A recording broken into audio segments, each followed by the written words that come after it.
심상구 새정치혁신위원장이 호남을 찾았다가 이런 쓴소리를 듣고 있습니다. 혁신위가 당 지도부 끼는 놀아난다. 직분은 멀리 두고 당권 생각밖에 없다. 이런 비판을 들었습니다. 그리고 지도부를 겨냥한 내용입니다. 당이 뾰족한 이런 목소리 나오는 게 당연해 보입니다. 분당 위기 사무총장 임명이 결정적 변수가 될 것 같습니다. 그 속내 들여다보겠습니다.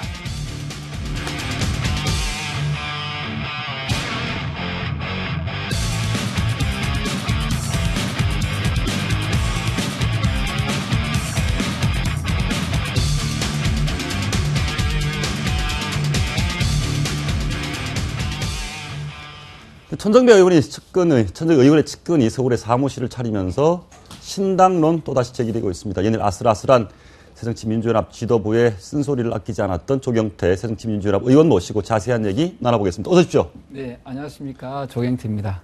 요즘 별로 마음이 안 편하시죠?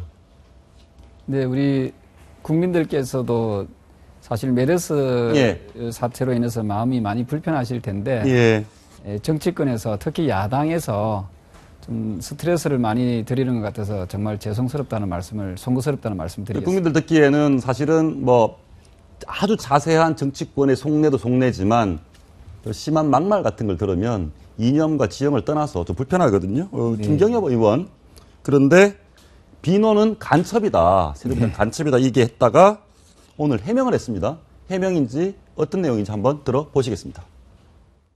당원 자격 문제나 그다음에 이제 그 세작 뭐 발언의 이 얘기가 됐던 그 대상은 그러니까 이제 트위터상에서 댓글을 주고받는 그 상대방과 같이 김대중 노무현 두 대통령을 부정하고 계속해서 친노 비노 분열 프레임을 사용하는 경우에 이게 이제 당내 분열을 조장하는 행위다라는 것이 이 본 의미였고요. 지금 흔히 사용해 왔던 뭐 계파 프레임상으로 뭐 비노 이걸 지칭한 건 아니었죠. 어떻게든 간첩, 세작이라고 표현한 대상은 일반적으로 말하는 비노가 아니고 자신만이 생각하는 특별한 비노가 있다. 네. 그 상대방이다. 이게 해명이 됐습니까? 근데 우리 김경엽 의원께서 본인이 말씀하신 말에 대한 워딩을 다시 한번 더 살펴봤으면 좋겠다는 생각이고요. 김경엽 의원은 분명히 새누리당 세작들이 새정년에 입당해서 어떻게 하겠다고 하다가 들통이 났다고 이렇게 했습니다.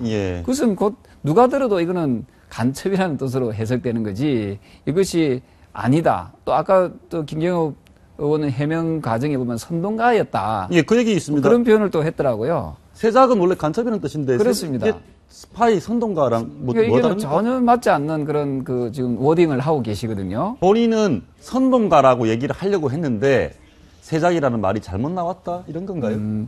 저는 김경엽 의원의 그런 표현들이 저는 아주 지금 해명하는 목소리들이 좀 비겁한 목소리로 들리고요.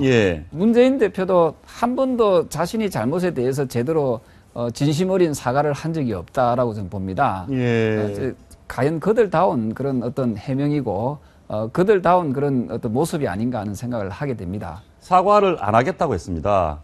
근데 우리가 통상적으로 생각할 때는 의도하진 않았으나 미안하다, 죄송하다, 통상 사과 한마디 하면 끝날 일인데 굳이 저렇게 사과를 안 하는 이유는 뭐라고 보십니까? 보통 친노 패권 세력들은 자신들이 한 일은 다 옳다라고 판단을 하고 또 그러지 않는 자신들과 반대적 입장에 있는 사람들은 적으로 간주합니다. 그런 게 아주 비일비재하게 드러나고 있지 않습니까? 따라서 아마도 김경엽 의원 역시도 자신들의 이야기, 자신들이 한 말에 대해서는 전혀 미안하지 않다라고 그렇게 판단해서 하시는지는 모르겠지만은 여기에 많은 국민들과 당원들은 가슴 아파하고 또 마음의 상처를 많이 입고 있다는 것을 좀 알아줬으면 좋겠습니다. 김경엽 의원의 해명을 듣다 보면 이거 하나는 분명합니다. 노무현, 김대중 두 대통령을 존중하거나 인정하지 않는 사람은 당원 자격 없다. 새정치를 지지할 자격 없다인데 김대중 노무현은 뭐 우리나라의 나름대로 정치적 유산 아닙니까? 그죠? 그런데 이상돈 중앙대 교수가 새정치 소장파 의원들 모아놓고 그렇게 강연을 하면서 두 대통령에 묶여서 새정치가 한 발도 못 나간다고 했습니다. 한쪽에서는 두 대통령을 인정하지 않으면 당원 자격 또는 지지할 자격이 없다고 한쪽에서는 이상돈 교수는 두 대통령에 묶여서 한 발짝도 못 나간다.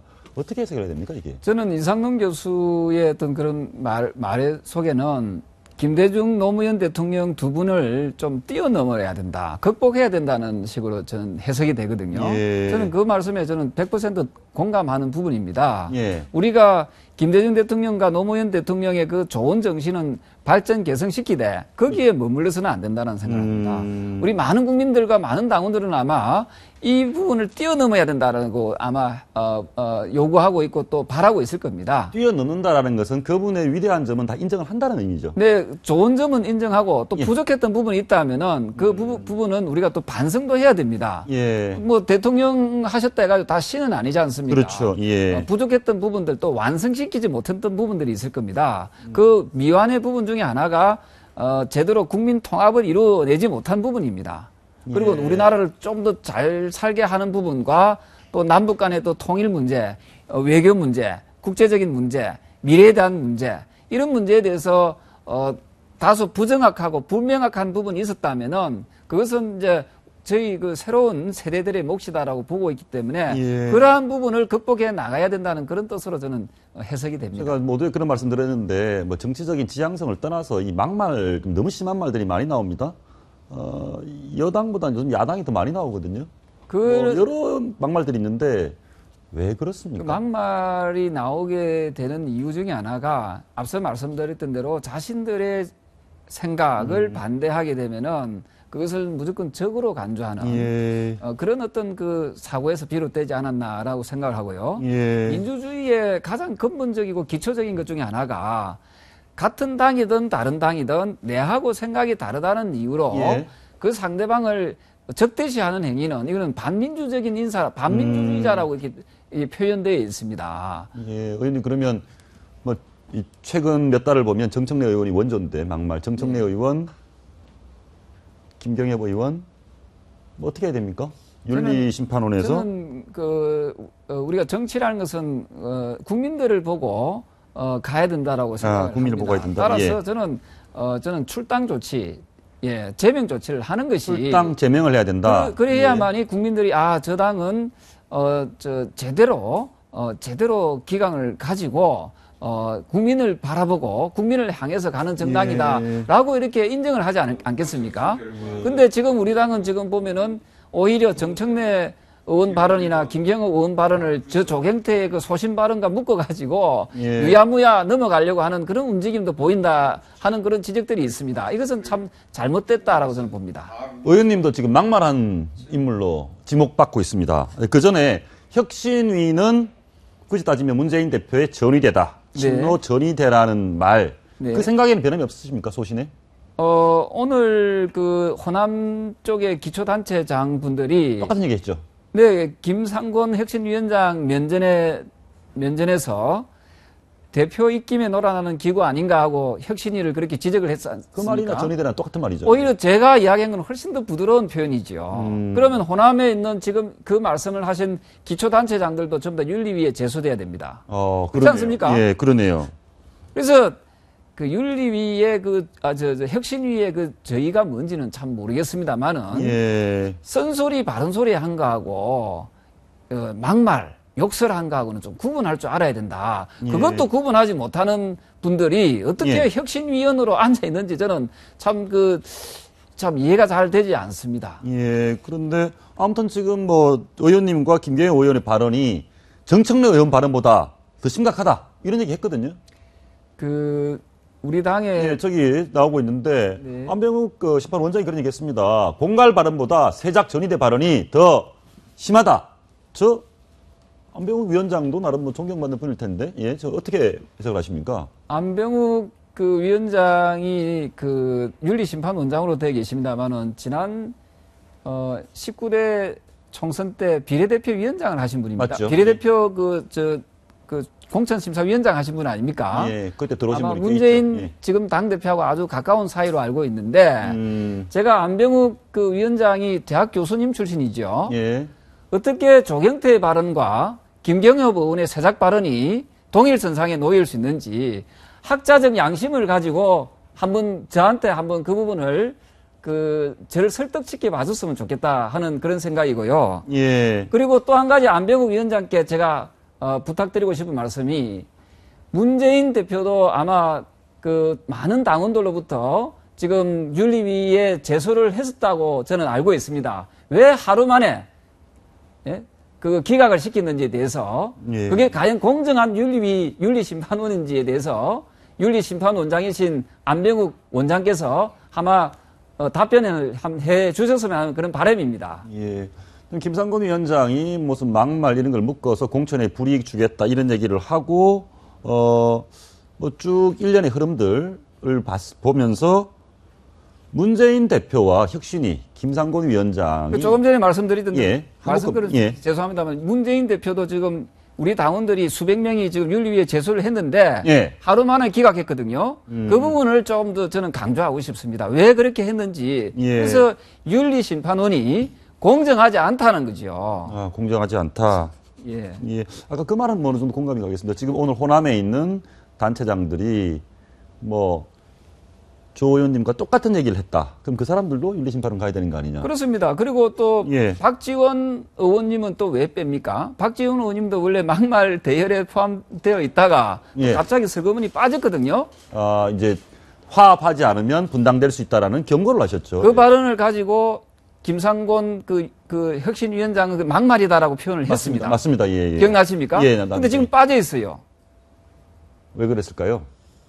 그래서 호남 민심이 좀 무서운 건가요? 그래서 이제 공정하지 않고 공평하지 않다는 거지요. 그래서 네. 이런 공정하지 않고 공평하지 않는 분들이 모여 있는 혁신위원회가 어떻게 우리 당을 제대로 혁신을 하겠습니까? 예. 또한 우리 당의 혁신의 정점은 문재인 대표 책임지고 물러나고 친노 패권 세력 이선으로 후퇴하라. 이것이 가장 훌륭하고 가장 정점의 혁신 아닌데 이 부분에 대해서 혁신위원들이 말 한마디 하는 혁신위원들이 있습니까? 저도 지금까지는 못 봤습니다. 네, 그래서 예. 이미 한상진 교수님께서 대선 평가 보고서에 정답이 다 있습니다. 우리 당의 그 혁신안이 다 나와 있습니다. 그 예. 안대로 실행만 옮긴다면은 예. 우리 당은 아마도 다음 총선과 또 대선에서 우리가 승리할 수 있는 그런 대중정당으로 이어나갈 수 있다는 거죠. 예. 정답이 있는데 그 정답을 피해가지고 자꾸만 격가지로 옆길로 가는 것은 저는 국면 전환용이요 시간 끌기다. 그래서 문재인 대표가 책임을 회피하게 하는 예. 그런 용어로 지금 혁신위가 지금 활동하고 있다. 저는 그렇게 보고 있습니다. 이제 일부 비노 의원들 또 비노 정치인들 비노 입장에서는 조국 교수가 얘기한 물갈이론, 그러니까 뭔가 막말을 한다, 뭐 이런 여러 가지 이유로 비노를 쳐내려고 하는 거 아니냐라는 의구심을 갖고 계신 거죠. 저는 조국 교수께서 참 좋은 말씀을 하셨습니다. 예. 창조적 파괴를 해야 된다. 예. 그 100% 저는 공감하는 내용이고요. 예. 이 창조적 파괴라는 표현을 저 조경태가 1년 전부터 써왔던 내용입니다. 그럼 조경태가 이야기하는 창조적 파괴와 예. 조국 교수가 이야기하는 창조적 파괴는 한글로는 똑같은 워딩인데 예. 그러면 제가 이야기하는 창조적 파괴는 이거는 왜 반혁신이 되고 조국 교수가 이야기하는 창조적 파괴는 그는 혁신이 돼야 되는지 그 자체도 참 저는 참 이해가 되지 않는 그런 부분이 있습니다. 최근에 이제 뭐 최재성 사무총장 임명 뭐 그런 얘기를 두고 뭔가 보이지 않는 룰의 무슨 변경 뭐 이렇게 공천과 관련한 프로세스를 뭔가 바꿔서 자기 입맛에 맞는 사람을 다 공천하려고 하는 거 아니냐라는 의혹도 일부 비노에서 제기하고 있습니다. 이런 겁니까? 경선 룰 변경하듯이 이런 식으로 한다는 건가요? 지금 제가 저 정치한 지 한 20년 정도 되었습니다만은 전 세계 어느 정당사에서도 예. 경선 과정에 예. 룰을 변경한 나라는 저는 찾아본 적이 없습니다. 그리고 경선하는 도중에 예. 그 중앙대의원 숫자, 선거인단을 변경하는 적도 나는 한 번도 본 적이 없습니다. 이 내용이 그 내용입니까? 그렇습니다. 이게 보시면은 원래 2014년 12월 19일 날 당무위원회에서 경선 룰을 갖다가 의결을 합니다. 이제 나중에 바꿨네요. 네, 이대로 그냥 진행하면 되는데 경선 룰을 하루 전에 사전 투표 이제 박지원 문재인 후보할 때 후보 나왔을 선거인단 명부도 바꿨다는 그렇습니다. 얘기는 선거인단 명부도 이 2014년 12월 29일 날 예. 당무위원회에서 확정을 짓습니다. 예. 확정을 짓는데 2월 2일 날 한참 경선 중에 예. 항상 경선 진행 중에 이 룰을 바꾸고 선거인단을 바꿉니다. 2월 2일자 동일한 날짜입니다. 이 말씀은 결국 다음 공천에서 네. 국회의원 후보를 뽑는 과정에 뭔가 어떤 뭐 시민 참여 이런 과정에서 얼마든지 룰의 변경을 통해서 소위 말하는 비노를 쳐낼 거라라는 문제를 제기하시는 건가요? 아닙니다. 그래서 이 부분에 대해서 예. 제가 왜 말씀드리고 한번 더 보죠. 싶냐면요. 예. 결과를 한번 보겠습니다. 예. 조금 전에 그 날짜가 2월 2일자였지 않습니까? 예, 예. 2월 2일자에 사전투표 하루 전날에 경선 룰을 바꿉니다. 예. 근데 요 표를 보시면 아시겠지만은 예. 왜 경선 룰을 변경했을까 하는 예. 그 의문이 제기되는데 요때 권리당원과 대의원 투표에서 예. 그 박지원 후보가 문재인 후보보다 압도적으로 앞섭니다. 예. 그때가 언젠가 하면은 여론조사 기간이 1월 24일자입니다. 예. 그래서 여론조사를 해보니까 박지원 의원이 문재인 후보보다 훨씬 앞서는 걸로 나오니까 그 이후에 해서는 안 되는 경선 룰도 변경하고 선거인단도 저는 변경하지 않았나 하는 의문을 제가 지금 제기하고 있는 겁니다. 혹시 그러면 근데 너무 과도하지 않습니까? 예를 들어서 다음 내년 총선을 앞두고 친노가 비노를 쳐내기 위해서 뭐 사무총장을 해서 이런 룰을 변경할지도 모른다라는 것은 지나친 상대편에 대해서 이렇게 좀 너무 그래서 저는 지금도 예. 제 이야기가 틀리기를 바라고요. 예. 이거는 정당의 민주주의를 훼손시키는 거거든요. 예. 아주 심각한 부분입니다.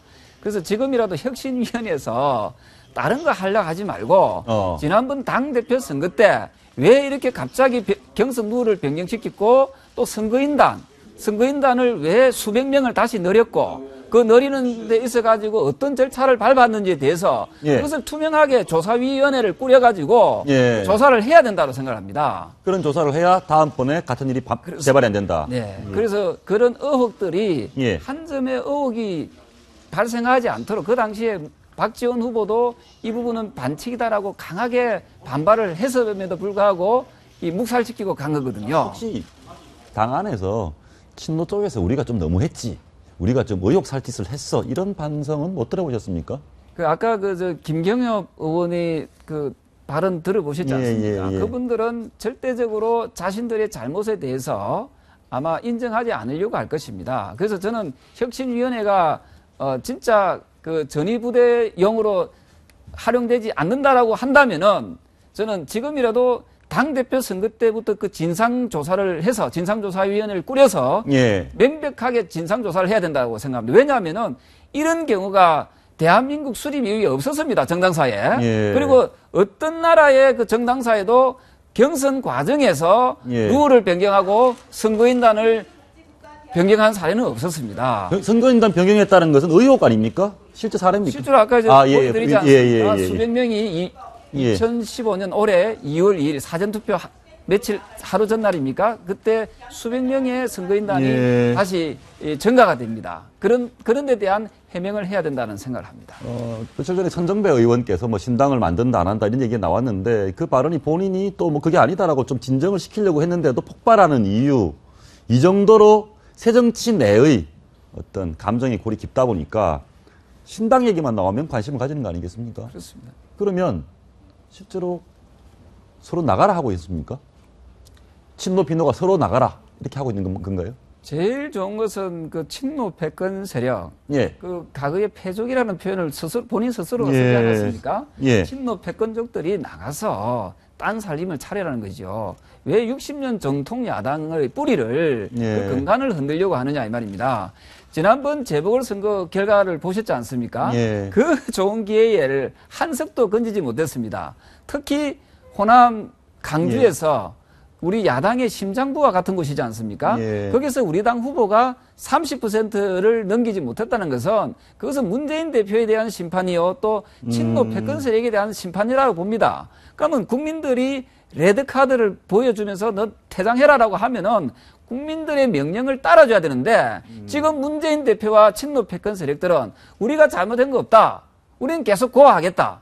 하는 그런 참 어처구니 없는 그런 행동들을 보여주니까 국민들은 그럼 좋다. 내년 총선에서 한번 보자 하고 국민들께서 지금 심판을 준비하고 있다라고 보고 있거든요. 예. 이런 정당에 무슨 희망이 있겠느냐 하는 것이 많은 당원들의 그런 생각인 것 같습니다. 의원님 말씀 들어보면 새정치민주연합이 당이 쪼개지는 것은 안 좋은데 굳이 쪼개진다면 친노가 나가야 된다? 이런 그렇습니다. 그 친노 패권 세력들이 그분들 쭉 그 이력을 보시면 말입니다. 예. 정당에 활동한 지가 결국 몇 년도 채 되지 않습니다. 예. 문재인 대표 뭐 한 3년 정도 하셨는지 모르겠지만은 예. 그리고 내년에 또 부산에서 왜 출마를 안 합니까? 부산이 얼마나 어려운 지역입니까? 야당으로서. 예. 당연히 대표는 희생과 헌신하는 그런 모습을 보여야 되지 않습니까? 예. 영남 지역에서 한석이 얼마나 소중합니까? 그럼 본인부터 정말 노무현 정신을 살리는 사람이고 김대중 정신을 살리는 계승하는 분이라면은 그 희생 정신을 발휘해야 됩니다. 예. 저 조경 때는 야당으로 출마하겠습니다. 예. 저는 대표도 아니지만은 저는 희생을 각오하고 또 출마를 하겠습니까? 출마를 하겠습니다. 그럼 예. 문재인 대표도 출마를 하셔야지요. 예? 문재인 대표는 아니 뭐 대권을 노리는 분이 무슨 국회의원 나가겠나 이런 생각이시죠? 지금 뭐 나오신다고 뭐 국민들이 대권 되겠다고 몇 %가 보고 계시겠습니까? 그리고 대권은 그 이후의 문제고 예. 지금은 당을 위해서 정말 헌신하고 희생해야 될 시기인데 예. 헌신과 희생은 고사하고 자꾸 당을 분열시켜가지고 비노 또는 합리적 친노 세력들을 떨쳐내고 자신들만 이것을 완전히 장악하겠다는 그 욕심과 의도를 가지고 있으면은 예. 절대 내년도에 총선에서는 저는 실패할 수밖에 없다고 생각을 합니다. 당은 어떻게 될 것 같습니까? 이렇게 가다가 결국 당이 쪼개집니까? 누가 나갑니까? 서로 나가라고 하는데 둘 다 안 나가겠다고 하면 계속 동거해야 되는 거 아닙니까?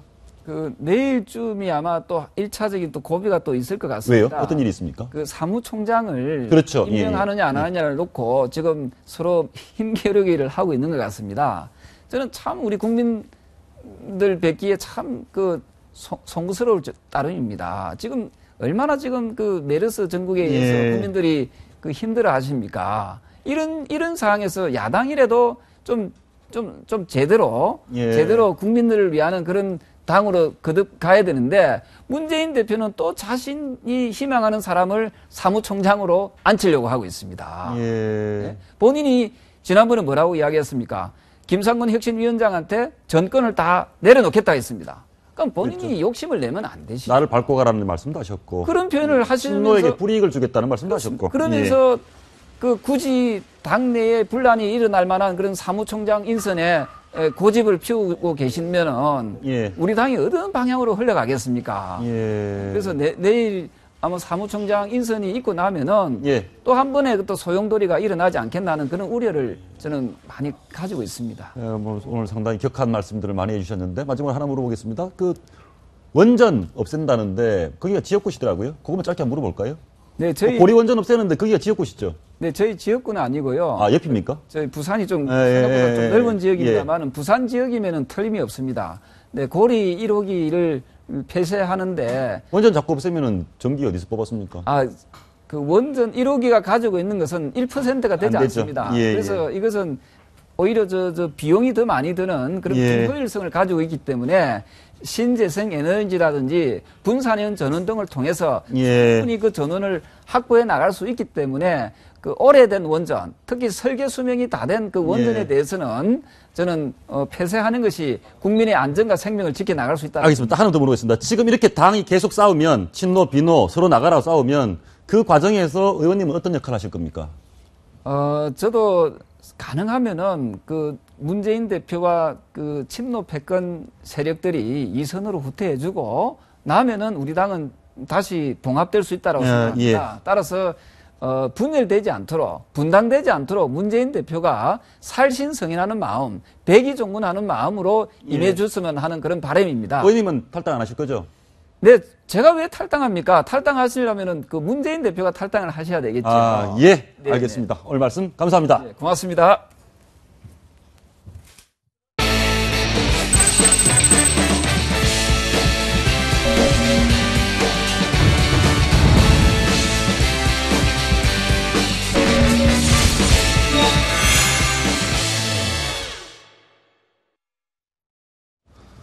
새정치민주연합의 비상이 걸릴 때마다 지도부가 찾아가는 곳 바로 광주입니다. 이번에 김상곤 혁신위원장이 광주를 찾았습니다.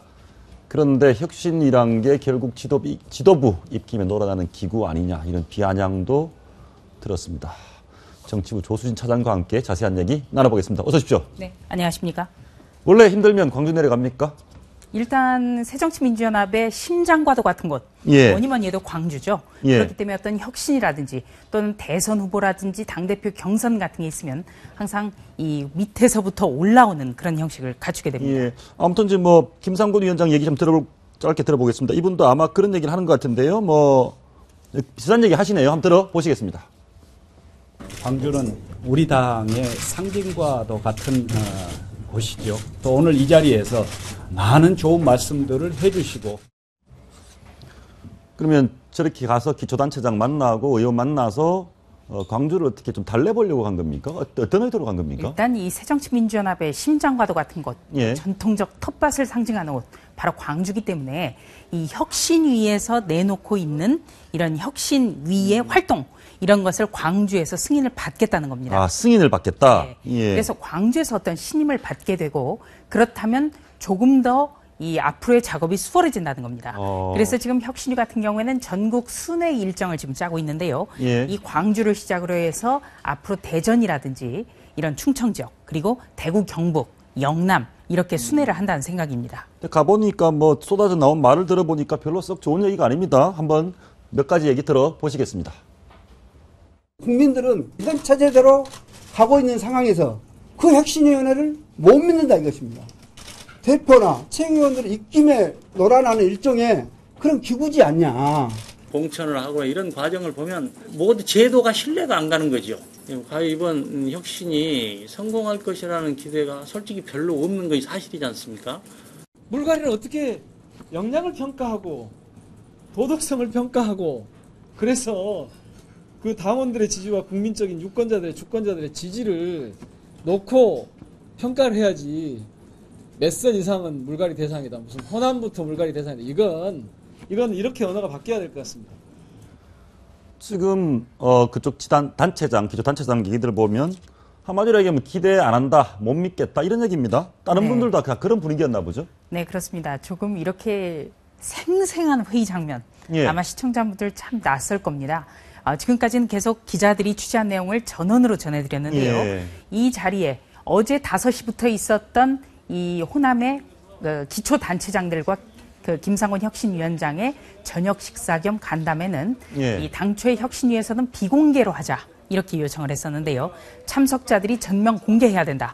이렇게 단체장들이? 요구하면서 예. 네, 지금 보시는 것처럼 모든 방송사라든지 신문사 기자들이 취재를 할 수 있었고 이런 영상도 갖추게 됐습니다. 예. 정말 지금 새정치민주연합의 전통적 지지층이 현재 혁신위에 대해서 그리고 현재 문재인 대표에 대해서 어떻게 생각하는지가 정말 놀라울 정도로 드러났는데요. 예. 아주 그냥 면전에 대고 굉장히 면박을 했죠. 예. 그리고 또 구춘곤 화순 군수의 경우에는 지난 4.29 재보궐선거 당시에 많은 사람들이 자신에게 선거 전망을 묻더라. 예. 광주, 서울에서 과연 새정치민주연합이 이길 수 있겠느냐라고 물어보길래 문재인 대표가 내려오면 내려올수록 새정치민주연합의 지지율은 떨어질 거다. 이렇게까지 얘기를 했다. 예. 이렇게 소개했습니다. 예, 군수님, 화순 군수님 직접 바로 연결되어 있습니다. 군수님 나오고 계십니까? 예, 구춘곤 화순 군수님 전화 연결 좀 해보겠습니다. 예, 군수님 나오고 계세요? 예, 안녕하세요. 구춘곤입니다. 예. 혁신이 어떻게 혁신에 대해서 비판이 많이 나왔습니다. 군수님 어떻게 생각하십니까? 혁신의 가능성, 어제 나왔던 얘기를 보면 혁신이 못 믿겠다라는 얘기가 굉장히 많습니다. 군수님도 같은 아닙니다. 생각이십니까? 우리 단체장들이 모여서 했던 이야기는 예. 이런 우려가 있기 때문에 예. 혁신위가 성공하기 위해서는 예. 정말 진정성을 갖고 당을 개혁해야 된다. 예. 그런 차원에서 발언을 했던 것이죠. 개혁을 해야 된다. 네. 예. 근데 그런 말씀도 하셨네요. 혁신위를 통해 당이 거듭나려면 문재인 대표 지지율부터 살펴보라. 이 말은 어떤 뜻으로 하신 말씀이신가요? 이 지난 서구울 보선 관계를 이야기하면서 예. 이 지원 유세에 나오신 분들께서 저한테 어떻게 하면 승리할 수 있냐라는 어떤 물음이 있으셨어요. 예. 그래서 제가 왜 여러분들 그런 말씀을 하냐.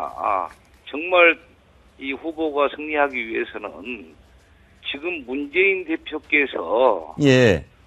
지금 그 당을 운영하는 게 우리 광주나 전남민들이 몹시 못마땅해 하고 있다. 예. 그런데 왜 자꾸 광주에 내려오셔서 이 참 그 반전할 만하면 또 내려오시고 반전하면 또 내려오시고 그래서 예.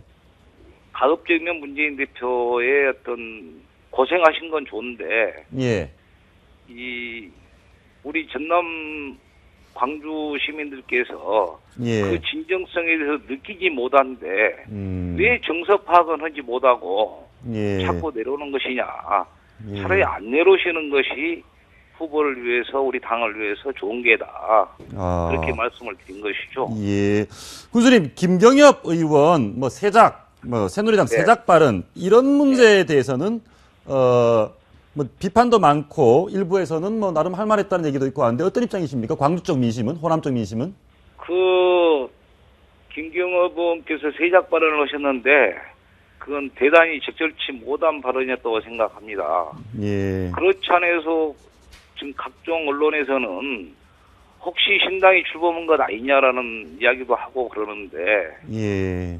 이 지금 우리 새정년 지도부에 계신 분들 발언하신 걸 보면 야 나갈 테면 나가봐라. 너희들이 나가겠느냐. 그런 식의 어떤 막말 발언을 하신 것 같아서 예. 안타깝게 생각을 하고 있습니다. 예, 군수님 마지막으로 발언은 예. 안 하신 게 좋을 것 같다고 생각합니다. 군수님 마지막으로 하나만 더 물어보겠습니다. 네. 우리 당이 집권에는 별로 관심이 없고 당권 생각밖에 없는 것 아니냐 이런 비판도 있습니다. 이 비판에는 동의하십니까? 그 부분은 동의할 수 없죠. 예. 왜 그러냐면 예. 정당의 목적이 예. 이 정권 창출하기 위해서 정당이 존재하는 겁니다. 예. 그런데 왜 집권에 어떤 관심이 없다고 한다면 예. 그 정당은 잘못된 정당이겠죠. 예. 알겠습니다. 지역 민심 때문에 걱정이 많으실 텐데 오늘 전화 연결 말씀 감사합니다. 예, 걱정해 주셔서 고맙습니다. 예. 걱정해 주셔서 고맙다고 하는데요. 네. 말씀을 들어보니까 아니 도대체 우리 민심을 이렇게 모를 수가 있느냐 지도부가. 민심을 파악하고 와라. 파악 못할 거면 차라리 안 왔으면 좋겠다. 어떻게 들으셨어요? 네. 어제 이제 회의에 참석한 기초단체장이 모두 18명이었는데요. 예. 이 18명의 많은 분들이 정말 쓴소리를 가감없이 했거든요.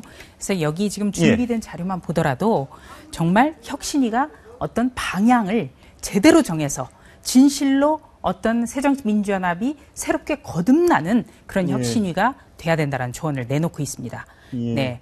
그런데 이 혁신위가 이번에 내려간 것은 당내 기득권을 내려놓는 방안에 대해서 논의를 하고 거기에 대해서 내일 아침에 발표를 한다고 했습니다. 예. 그런데 이 목표와는 달리 계속 혁신위에서 나왔던 얘기들이 뭐 호남 물갈이라든지 아니면 막말 의원을 공천해서 불이익을 주는 방안이라든지 이런 어떤 공천위에 가까운 발언이 나오다 보니까 아마 이 혁신위 전반에 걸쳐서 혹시 문재인 대표라든지 그 지도부와 상의하에 어떤 그 좀 호남에 불이익을 주는 기득권 예. 내려놔라 이렇게 하기 위한 그런 기구가 아니냐라는 의구심이 많이 나왔던 것 같습니다. 예. 조장 한번 물어보겠습니다. 저기 얘기 봤으면 좋겠는데요. 혁신은 당 지도부 입김에 놀아나는 기구. 굉장히 심한 말입니다. 그 조경태 의원이 한 문재인 전이되다 같은 얘기요. 비슷한 얘기고 당 잘못이 아니라 지도부 잘못이다. 당권 생각밖에 없다. 이런 정말 심한 얘기들이 호남 광역의원 기초단체장들 전반적인 의견입니까? 아니면 몇몇 분들의 의견입니까? 네, 일단 어제 만난 분들, 이 자리에 나온 분들, 그리고 어떤 발언권을 가졌던 분들은 뭔가 강경한 어떤 입장이 있었기 때문에 발언권을 주었겠죠. 예. 그렇지만 제가 오늘 광주의 그 광역 재선 의원하고도 좀 통화를 해봤는데요. 예. 이런 부분에 대해서 정말 거듭나기 위해서는 4.29 재보궐선거 참패 이후에 어떤 그 책임지는 모습, 네, 그것을 절실히 필요로 한데 어떤 그런 모습은 보여주지 않고 갑자기 혁신위를 띄운 부분 여기에 대해서 좀 그 문재인 대표의 진정성에 대해서 예. 의구심을 많이 갖고 있다라는 얘기를 해왔습니다. 의구심을 네. 갖고 있다. 김상곤 위원장이 광주에 머무르면서 뭐 간담회, 지역 원로, 뭐 젊은 사람 100명 원탁 회의 하기로 돼 있었는데 초청받은 인사들 중에 뭐 일부 안 가겠다는 분들도 꽤 있네요. 못 믿겠다, 가봐야 뭐 하냐 이런 식으로 보도 자료를 냈는데 거시기회라는 데가 있습니다. 예, 한번 보시죠. 이 거시기회 이분들은 지난번에 4.19 세보선 직후에 문재인 대표가 광주공항 방문할 때 시위했던 분이고 또 나름대로 민주화 운동을 많이 하셨던 분인데 별로 반응이 안 좋네요. 김상곤 위원장 방문에 대해서. 글쎄요. 이제 김상곤 혁신위원장이 내려갈 때 백인 원탁회의를 하겠다. 굉장히 강조를 했습니다. 그러니까 어떤 시민단체라든지 그리고 오래된 당원이라든지 그리고 일반 시민이라든지 각계를 대표하는 사람들을 모아서 한 자리에 모아서 의견을 듣는다 해서 백인 원탁회의라고 이름을 붙인 걸로 설명을 들었는데요. 거시기회 보도자료는 저도 이 자리에 와서 처음 들었습니다만 조금 전에 말씀드린 대로 이 혁신위의 방향성 그리고 과연 혁신위가 무엇을 하기 위한 기구인가라는 점 때문에 많은 분들이 아직 그 의문이 풀리지 않는 것 같습니다. 그래서 다시 한번 말씀을 드리지만 이 당의 혁신이 그 이기는 정당으로 가기 위해서 또 재보선 패배 이후에 당내 분열을 추스리는 이런 기구가 되기 위해서는 제1번으로 어떤 것부터 해야 되는지 그리고 당내의 가장 중요한 그 좌표 그러니까 이념이라든지 정체성을 어디로 그렇다면 어떻게 조정을 할 것인지 이런 부분에 대해서 먼저 논의를 해달라는 그런 주문과도 같을 겁니다. 그러면 조사는 이렇게 해석이 되겠습니까? 혁신이 당신들이 뭔가 선물 보따리를 들고 뭔가를 들고 와야지 빈손으로 와서 우리 보고 어쩌란 말이냐 이런 식의 반응이라고 봐도 되겠습니까? 일단 혁신위가 어떤 것을 한다는 점을 분명하게 설명할 필요가 있겠죠. 그리고 또 새누리당 혁신위원회 같은 경우는 제일 먼저 손을 댄 것이 당내 기득권 포기였습니다. 네, 지금 새정치민주연합의 혁신위 같은 경우에도 당내 기득권 내려놓기를 한다고 했는데 어떤 국회의원의 출판 기념회 문제라든지 아니면은 좀 더 야당으로서 최고의 무기인 도덕성을 무장하기 위해서 어떤 그 비리 의원이라든지 기소 단계에서 앞으로 의원들에게 어떤 걸 하겠다든지 이런 것보다는 갑자기 공천 얘기가 나왔거든요. 네, 그렇기 때문에 이 혁신위가 자꾸 이 혁신이라는 발언을 하더라도 이게 계속 퇴색되고 있는 건 아닌가. 못 믿겠다. 네. 혁신 좀 됐으면 좋겠습니다. 신임 법무부 장관 얘기 좀 해보겠습니다. 김현웅 법무부 장관이 내정이 됐는데요. 원래 대통령께서 이분 말고 다른 분을 법무부 장관의 자리에 앉히고 싶어 했다. 맞습니까? 네, 제가 어제 취재를 해서 메인 뉴스 여의도 24시에서 단독으로 좀 소개를 해드렸는데요. 네, 이 당초에는 그 김현웅 서울고검장이 아니라 사법연수원 14기 그러니까 사법시험 24회의 한 전직 검사장을 그 낙점을 해놨다. 그리고 그 전직 검사장에게도 수락을 받았다고 합니다. 본인 하라고 했는데 본인도 제 법무부 장관 하겠습니다 했는데 근데 왜 무산이 됐습니까? 그런데 이분이 지금 따님의 결혼식을 곧 목전에 두고 있다고 합니다. 그렇기 때문에 이 법무부 장관을 한다고 했을 때 가족들의 반대가 굉장히 많았다고 합니다. 이분은 청문회 때 온갖 그렇습니다. 지금 어떤 그 검사장을 퇴임한 이후에 변호사 개업을 하지 않았기 때문에 이른바 전관예우 논란에서는 굉장히 자유롭습니다만 이 가족들이 온갖 것이 다 나올 수 있다. 그래서 결혼을 앞두고 있는 딸도 반대했고 부인의 반대가 굉장히 극심했고요. 또 예비 사돈들도 굉장히 좀 탐탁지 않아 있다. 그래서 다시 이분이 못하겠다고 거절하면서 원점에서 재검토를 하게 됐고 결국에는 현직 검찰총장보다 기수가 2개나 아래인 그 서울 고검장이라는 현직에서 발탁이 됐다라는 얘기를 제가 취재를 했습니다. 아니 근데 장관 자리를 아무도 안 하겠다고 하는 이 또 정상적인 상황 아닌 거 아닙니까? 지금 뭐 법무부 장관 자선만대 영광인 장관 자리를 이렇게 다 안 하겠다고 합니까? 지금 이제 어느 때부터 장관이라든지 국무총리 제안을 받았다는 분은 굉장히 많은데요. 거절했다는 분이 훨씬 많습니다. 이 동의서를 썼다는 분들을 제가 거의 본 적이 없는데요. 네, 그만큼 물론 이 국민적 의혹을 풀어줄 수 있는 검증은 굉장히 중요한 것이고 당연히 돼야 되는데 이 검증의 기준을 우리가 한 번 더 생각해 볼 필요는 있을 것 같습니다. 뭐 김현웅 법무부 장관 내정자는 후보자는 어떤 분입니까? 네, 일단 사법시험 26회고요. 지난 2006년에 서울중앙지검의 특수일부장을 맡아서 당시에 법조비리 수사를 했었습니다. 그래서 현직 고법부장판사를 구속 기소하면서 굉장히 이 특별수사통이다 이런 평가를 얻었고요. 또 중국 베이징대에서 연수를 했기 때문에 중국어가 굉장히 능통합니다. 그래서 이 검찰 내에서는 국제통이다. 네, 이런 얘기가 나오고요. 또 한 가지 김현웅 서울고검장이 이 광주 일고 출신입니다. 그래서 호남 출신이기 때문에 어느 정도 박근혜 대통령도 이 탕평 인사, 이 부분에 대해서 주안점을 뒀을 거다. 이런 평가가 나오고요. 또 검찰 내부에서는 김현웅 서울고검장의 이 재산 문제가 상당히 또 강점으로 작용하지 않았겠느냐. 재산이 별로 없나 보죠. 검찰 법무에서 이 재산 공개 꼴찌를 차지했었습니다. 재산 공개. 네. 영광스러운 꼴찌네요. 올 초 같은 경우에는요.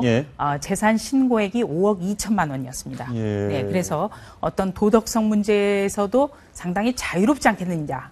네, 이런 관측이 나오고 있습니다. 근데 호남 출신이신데 그런데 박정희 대통령과 인연이 좀 있다. 이런 얘기가 있네요. 네, 그렇습니다.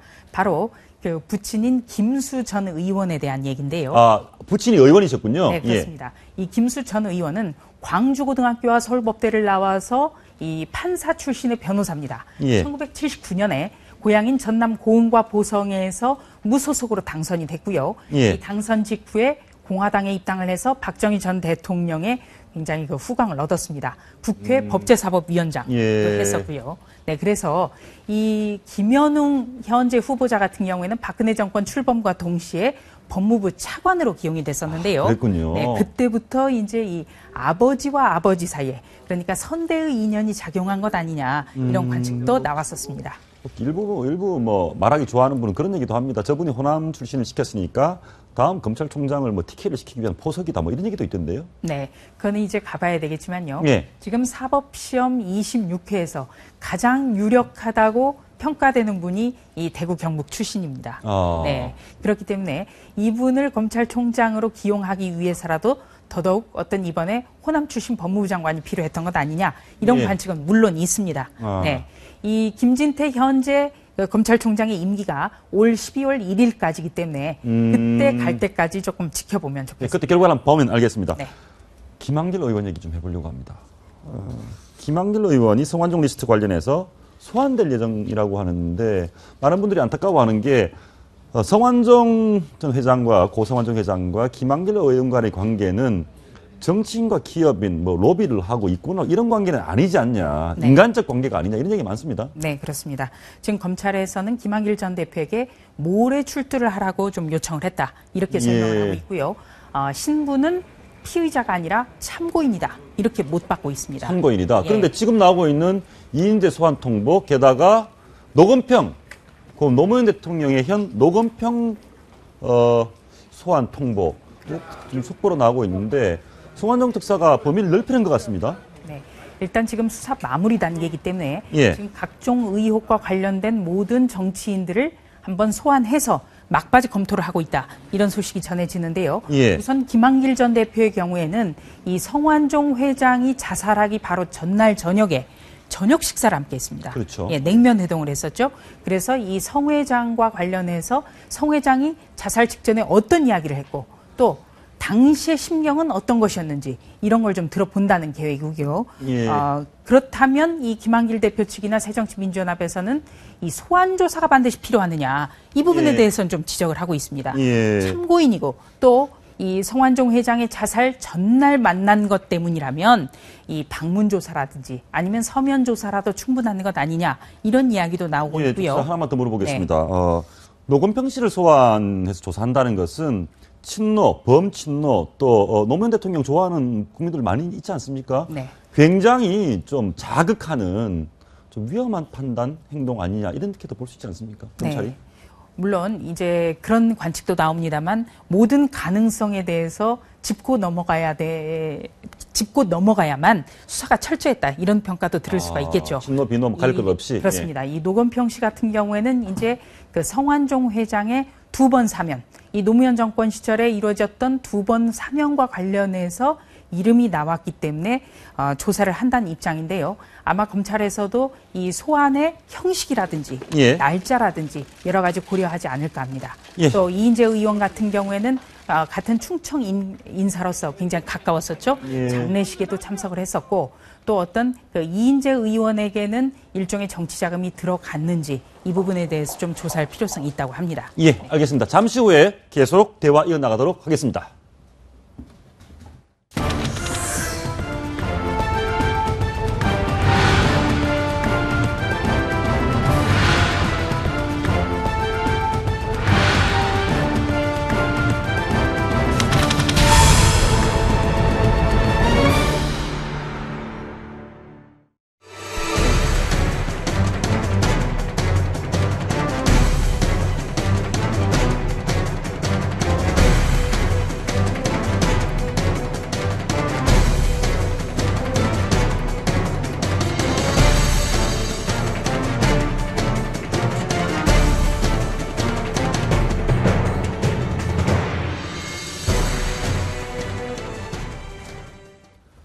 어젯밤 새정치민주연합 최고위원회의에서는 당내 투톱 문재인 대표, 이종걸 원내대표 간의 고성이 오가는 다툼이 있었습니다. 신호 사무총장 인선을 두고 당 깨자는 것이냐 이런 이야기까지 나왔습니다. 이진곤 경희대 개공교수, 신은숙 변호사 모셨고요.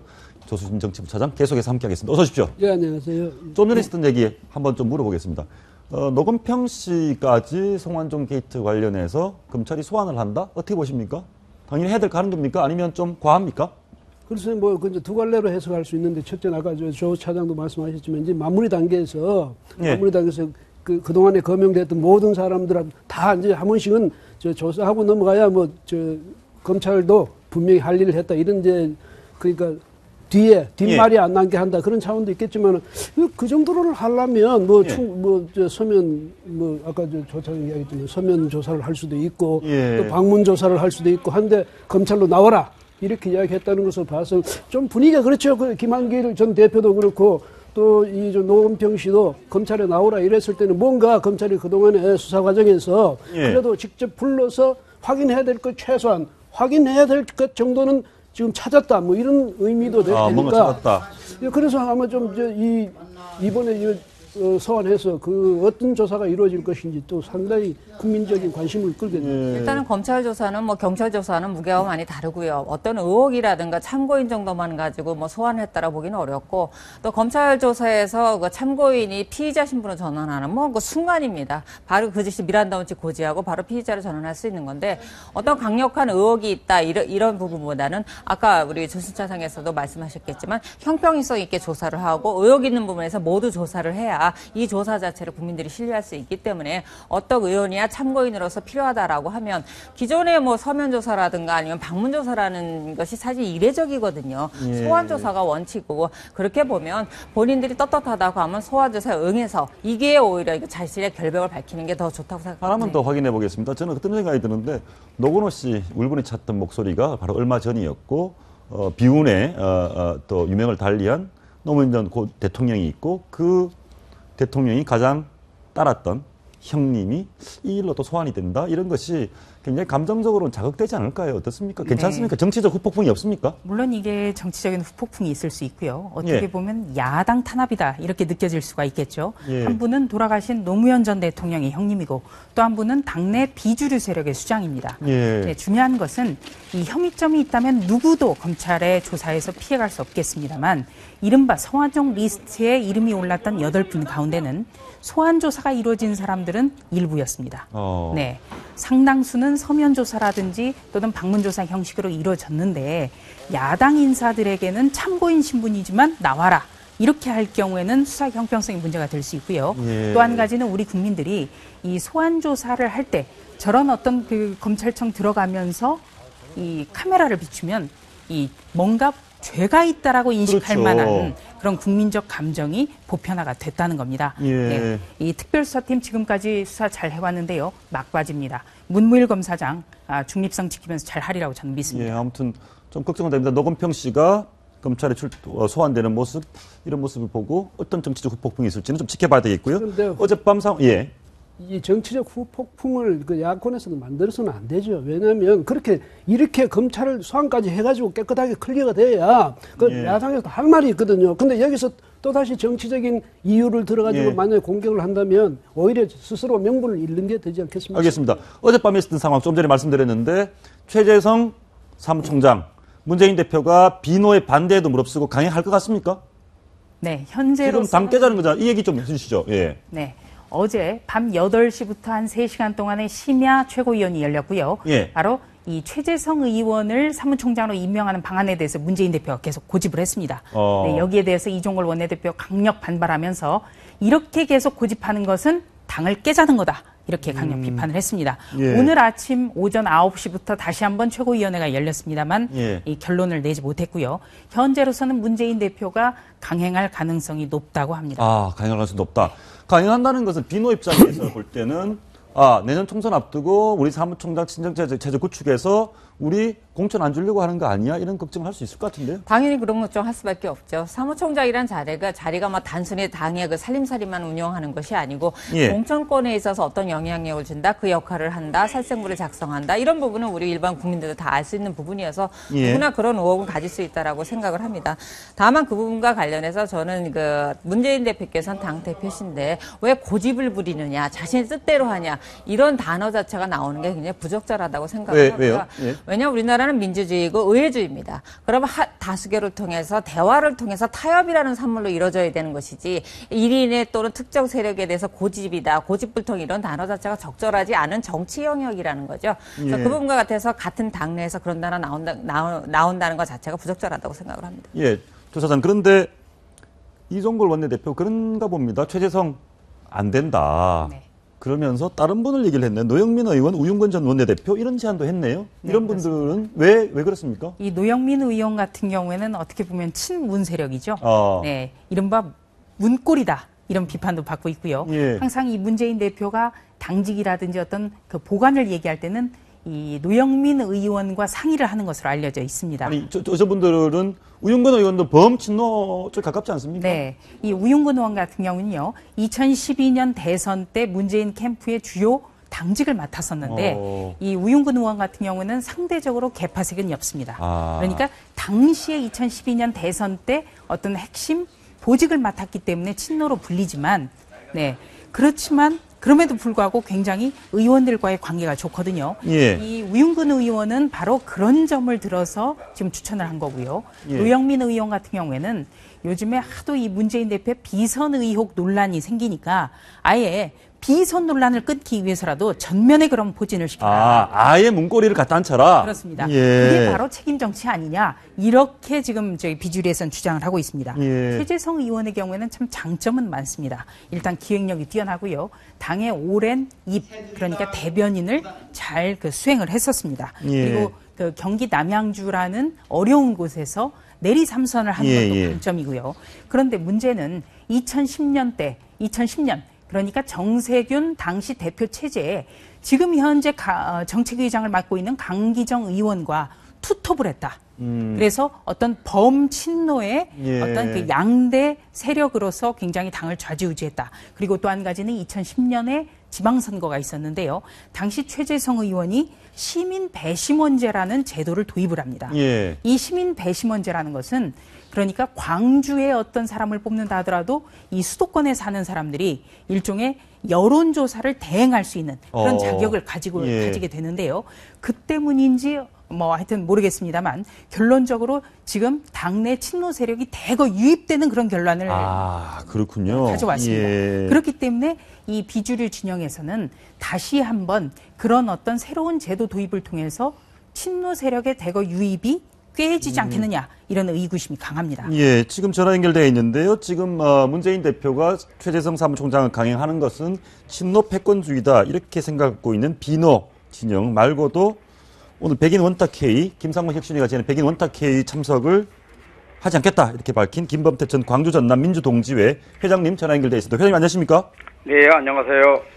문재인 대표께서 최재성 의원 사무총장 강행한다고 하는데 이 부분도 친노 패권주의 이렇게 보시는 겁니까? 예, 그렇습니다. 결국은 최재성 의원을 고집하는 이유는 사실상 지난 그 원내대표 경선 과정에서 지금 현 이종걸 원내대표 경선을 했던 분이지 않습니까? 예. 결국은 이것은 문재인 대표 중심의 패권주의 강화라고 보고요. 예. 또 한편으로는 이종걸 원내대표를 견제하려는 의도가 깊숙이 숨어 있다고 저는 보고 있습니다. 예. 친노 패권. 그런데 이제 뭐 본인들 입장에서 친노 패권이 아니라고 주장하지만 비노 입장에서 볼 때 계속 친노 패권이 유지된다. 그러면 결국 당이 쪼개질 수 있지 않습니까? 어떻게? 예, 그렇습니다. 사실상 그 새정치민주연합을 지지하는 많은 사람들은 문재인 대표께서 친노 수장이 아닌 정말로 당원과 국민들의 대표가 되었으면 하는 바람을 가지고 있는데, 예. 지난번 김경엽 사무부총장 임명 때도 사실은 많은 비노 진영에서 반대를 했었습니다. 예. 그런데다가 이번에도 김경엽 사무부총장이 세작 발언을 했었는데도 당 대표로서 그에 대한 어떤 책임을 묻는 그런 행위가 없었습니다. 예. 그런 걸로 보아서 이것이 바로 친노 패권주의를 계속적으로 유지하려는 그런 시도가 아닌가 그렇게 보고 있습니다. 예, 회장님 마지막으로 하나만 더 물어보겠습니다. 김상곤 혁신위원장이 뭔가 혁신을 해보겠다며 광주를 찾아가서 백인 원탁 회의, 뭔가 회의를 좀 해보자고 했는데 왜 불참하시겠다 이런 의견들이 많이 나오고 있습니까? 사실상 그 백인 원탁 회의를 꾸리는데 사전 논의가 없었습니다. 결국은 그것은 광주의 시민사회단체 원로들을 좀 들러리를 세우려는 그런 의도가 있지 않았을까 보여주기 위한 결국은 김상곤 혁신위원장을 결국 문재인 대표의 그 좀 외람된 표현이지만 그 하수인까지는 아닐지라도 결국은 그분의 의도대로 갈 수밖에 없지 않겠느냐. 결국은 혁신위 자체를 믿지 못한다는 얘기가 되겠습니다. 결국은 또 하나 그 불참한 이유가 지난번에 문재인 대표 사퇴가 어찌 보면 혁신 중에 혁신이라고 외쳤던 분들인데 거기에 참여하는 것은 결국은 문재인 대표를 인정하는 것이기 때문에 참석이 어려웠다라고 그렇게 보고 있습니다. 예, 회장님 오늘 말씀 고맙습니다. 네, 감사합니다. 이래저래 혁신위에 대한 불신이 많네요. 예, 저 이제 여당 얘기 잠시 한번 해볼까 싶은데 사실 여당 야당 연결이 돼 있습니다. 새누리당은 한선교 의원이 사무총장 될 가능성이 높다면서요? 네, 지금 김무성 대표가 새 사무총장 인선을 꾸려서 예. 내년 4월 총선 체제로 빨리 전환을 하겠다 이렇게 밝힌 상황인데요. 이 김무성 대표가 가장 유력하게 생각하는 의원 바로 한선교 의원이라고 합니다. 예. 네. 그런데 저 궁금한 게 김무성 대표는 뭐 비박 아닙니까? 뭐 돌박, 뭐 그런데 뭐 별의별 한선교 의원은 있죠? 대표적인 친박 의원인데 김무성 대표가 자기랑 좀 색깔이 다른 친박 의원을 사무총장에 앉힌다. 야당하고 좀 비교가 됩니다. 바로 그 점 때문에 이제 새정치민주연합에서 이 문재인 대표가 김무성 대표를 좀 봤으면 좋겠다 이런 의견도 나오는데요. 이 한선교 의원의 경우에는 경기도의 삼선 의원입니다. 그리고 또 한 가지는 이 박근혜 대통령의 그 남동생 지만 씨와 가장 가까운 의원이죠. 그래요. 네. 그리고 대표적인 친박입니다. 그렇기 때문에 어떤 비박이니 돌박이니 이런 평가를 듣고 있는 김무성 대표로서는 이 어떻게 보면 계파 화합 차원에서 그리고 대통령과의 관계 차원에서라도 이 경기 삼선에 한선교 의원을 임명하겠다 이런 생각인 것 같습니다. 예, 변호사님, 좀 재밌습니다. 이종걸 원내대표가 이런 얘기를 했습니다. 문재인 대표를 겨냥해서 얘기했겠죠. 저 나오고 있는데 새누리당 김무성 대표가 자기 계파가 아닌 한선교 의원을 사무총장 임명하는 것과 같은 결단이 필요하다. 저기 좀 봐봐. 우리랑 경쟁자지만 저기 잘하고 있지 않냐. 이런 얘기를 했습니다. 이종걸 의원께서 이제 하신 그 말씀의 속뜻은 잘 알겠는데 저희가 생각할 땐 그렇습니다. 문재인 대표가 뭐 친노를 10명을 선임한들 무슨 상관이 있겠습니다. 무슨 상관이 있겠습니까? 다만 가능성이라는 거죠. 그러니까 그 사람이 능력이 있고 원내 통합을 이룰 사람이라면 친노든 비노든 누구든 선발할 수 있는 가능성을 문재인 대표가 보였는가. 이 부분에서 당내에서 의구심을 갖는 거죠. 그러니까 당연히 친노 선임하겠지. 그런데 친노를 선출한 것이지 비노도 선출할 수 있고 능력만 있다 뭐 당 외에서도 섭외할 수 있다 이런 가능성 자체를 문재인 대표는 보이지 않은 것이고 다만 김무성 대표께서 이거를 뭐 친박인데 비박인데 선임했다라는 것보다도 그 인물이 되고 자신들 기준에서 3선 이상을 뽑겠다라든가 이런 기준이었다면 자신의 계파가 아니라도 뽑을 수 있다 이런 차이점을 가진 거죠. 그러니까 우리 국민들도 또 다른 그 새정치연합 의원들도 그런 가능성에 대해서 문재인 대표한테 실망하고 있는 것이죠. 예, 상대적으로 김무성 대표가 좀 돋보인 경우네요. 그렇습니까? 이제 뭐 그렇기도 하고 또 보면 사실 뭐 저 한선교 의원이 또 서청원 김무성 대결 때는 또 김무성 편을 들었고 또 뭐 유승민 또 편을 들었고 이런 점도 있으니까 김무성 대표로서 생각할 때 뭐 그렇다고 내 편 됐다고 생각한 건 아닐 테고 그러니까 친박 비박 있으면 거기서 서로가 가교 역할도 할 수 있고 또 청와대나 이쪽하고도 긴밀한 그런 관계를 또 이제 맺을 수 있다면 아마 이런 점 때문에 두루두루 고려한 결과가 아닐까 이렇게 생각되고요. 문재인 대표의 경우는 제가 생각할 때는 반드시 최재성 씨를 끝까지 밀고 나갈 겁니다. 왜냐하면 아까도 그 이야기가 나왔지만 저 경선에 들어가서도 룰 바꿀 정도로 그 정도를 집착하는데 그 최재성 씨를 일단 꺼냈으면 최재성 의원을 안 밀고 나가겠습니까? 그래서 우영군 뭐 의원이라든지 노영민 의원이 뭐 거절한 이유도 문 대표의 뜻을 너무나 분명히 잘 아니까 괜히 자기들이 예, 수락하겠습니다. 이랬다가는 어떻게 되겠어요? 문 대표의 뜻을 거슬리는 게 되거든. 그래서 틀림없이 체제 성실을 끝까지 밀고 나갈 겁니다. 만약에 밀고 나가지 못할 사람 같으면 애초에 제시도 안 했겠죠. 예, 우리 환성교 의원과 김무성 대표는 친합니까? 네, 김무성 대표가 원래 이렇게 적이 많은 편은 아니기 때문에. 그래요? 예. 네, 그리고 또 한 가지는 내년 4월 총선을 앞두고 여야가 가장 지금 눈여겨봐야 될 것은 이 총선을 앞두고 대우가 흐트러지면 안 됩니다. 예. 어떻게 보면 그러니까 지금 어느 쪽이 더 단단하게 뭉치느냐가 가장 중요한데요. 그런 의미에서 이 각 당의 어떤 계파 분열을 얼마만큼 효율적으로 봉합할 수 있을지 이 점을 좀 봐야 될 것 같습니다. 그런 의미에서 김무성 대표는 이제 친박으로 분류가 되고 또 이 박지만 씨와 서로 친구라고 평가가 되는 한선교 의원을 눈여겨보는 것이고요. 또 한 가지는 여야 모두가 어떤 수도권에서의 어떤 승리를 위해서 지금 수도권 3선을 지금 눈여겨보고 있는데 다만 새정치민주연합의 최재성 의원 같은 경우에는 이 주류 친노 486으로 분류가 되기 때문에 비노계의 반발이 거셉니다. 지금 새정치민주연합 최고위원들은 너무나 결론이 나지 않으니까 이 부분을 문재인 대표에게 완전 일임을 해서 내일 발표토록 했는데요. 더더욱이 문재인 대표가 과연 지난번 김경엽 수석 부총장처럼 강행을 할지 아니면은 한 번 조금 생각해서 바꿀지 그 점을 좀 눈여겨봐야겠습니다. 김무성 대표도 마음이 쏙 편치 않은 것 같습니다. 어젯밤에 국회법 개정안 거부권 관련해서 심야에 모였네요. 유승민 원내대표 물러나는 겁니까? 유승민 원내대표 물러나라는 얘기 많습니다.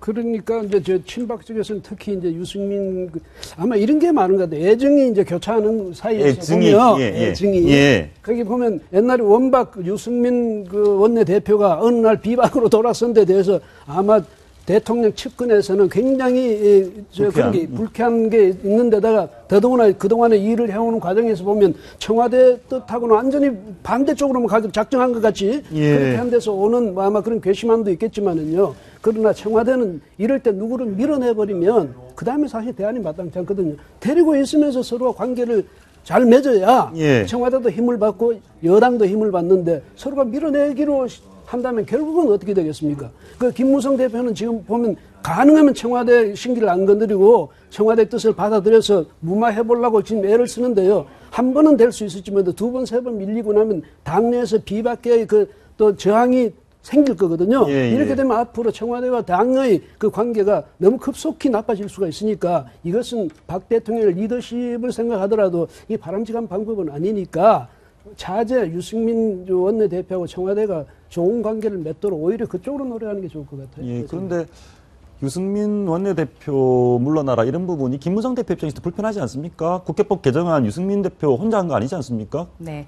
우선은요, 이 대표와 원내대표는 투톱입니다. 이 중에 한 사람이 중도 낙마하게 될 경우 나머지 한 사람도 굉장히 상처가 크게 되는 거죠. 네. 지금 어제 김무성 대표가 10여 명의 의원들과 긴급 회동을 했는데요.